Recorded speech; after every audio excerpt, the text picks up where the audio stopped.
C'est une victoire.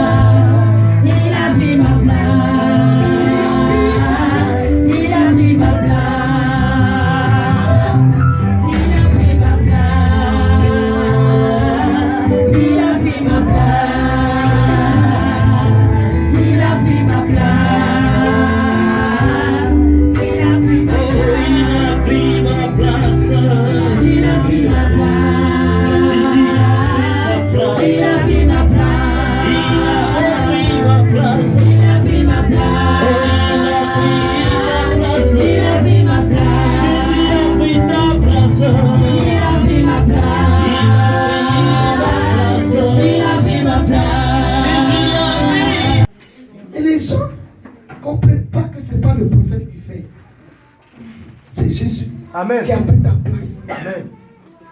Ils font de l'église un lieu de maraboutage. On vient consulter Dieu. Bien-aimé, ce matin, dis, je suis venu adorer Dieu. Je suis venu pour élever Dieu. Élever mon Dieu. Parce qu'il en est digne. Parce qu'il en est digne. Parce qu'il en est digne. L'église de l'Europe est devenue un lieu de maraboutage.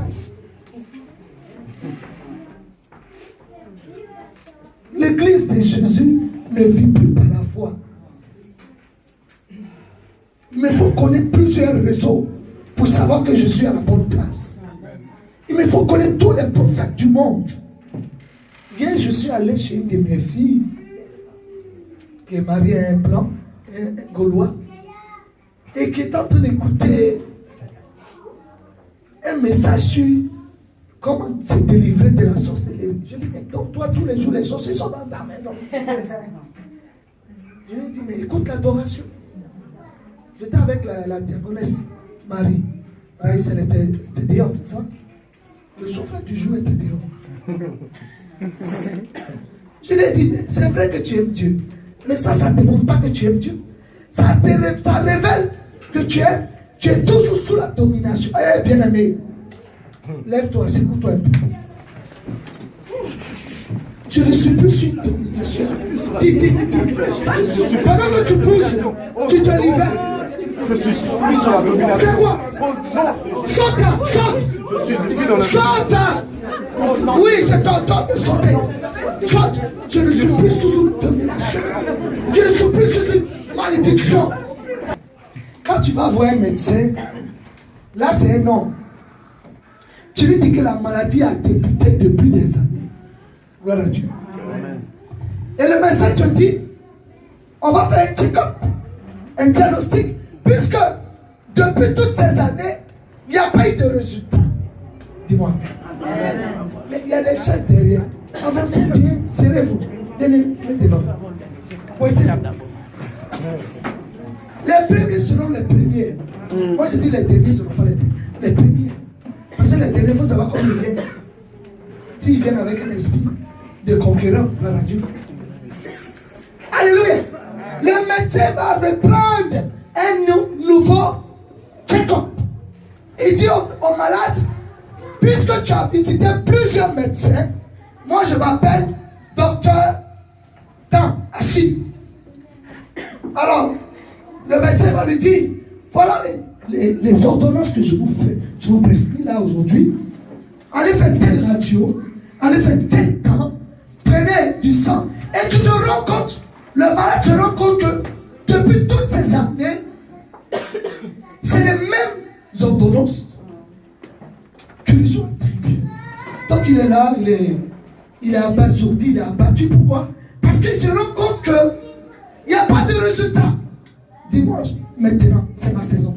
Il faut qu'il y ait un résultat. Parce que tu n'es pas allé devant l'homme. Mais la Bible parle de la même situation dans la Bible. Cette femme qui avait les éboulements pendant 12 années. Bien aimé, comme toi et moi, nous avons parcouru l'église. Mais il y a un moment où il faut s'arrêter et prendre conscience que je suis moi-même le problème. Parce que je ne crois pas à la guérison. Pour toi, le médecin a échoué. Donc tu parcours des médecins. Tu fais. Aujourd'hui, tu es chez tel médecin. Tu es capable même de payer un billet d'avion pour aller dans un autre pays. Juste pour que l'onction de ce prophète-là te touche. Et celui qui est mort à la croix, bien aimé, il n'est pas dit que les prophètes ne sont pas des hommes de Dieu. Même moi, je suis prophète, mais je ne dis pas, je ne me disqualifie pas. Mais je vais amener quelqu'un à comprendre que ce n'est pas de connaître le prophète, mais c'est de connaître Jésus. C'est d'avoir Jésus qui sauve, le sauveur. C'est d'avoir le ressuscité. C'est de le connaître et de lui obéir.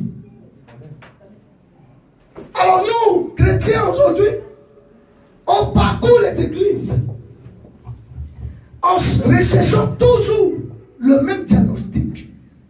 Et quand tu vas dans telle église, on te dit la même chose. Tu reviens là-bas, c'est la même chose. Et tu finis par dire, oui maman, c'est une confirmation de ce que tu dis. Mais où on va? Église de Jésus. Là, on va où là?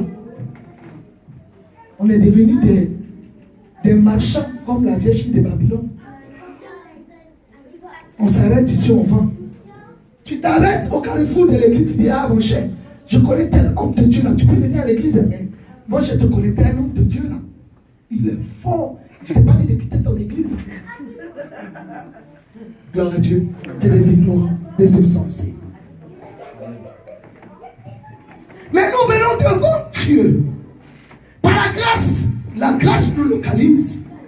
Et elle a dans le but de nous canaliser. Et en nous canalisant, il nous interpelle.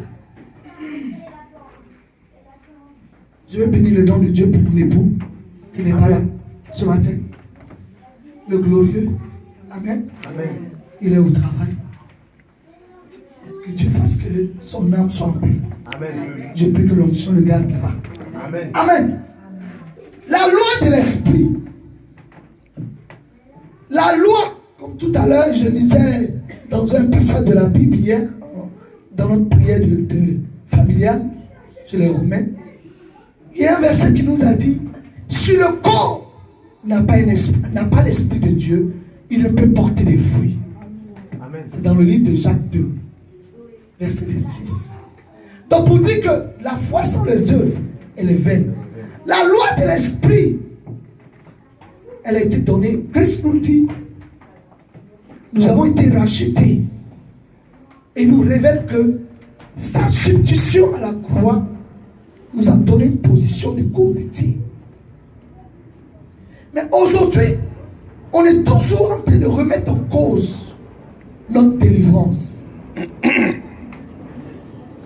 Pourquoi? Parce que pour nous,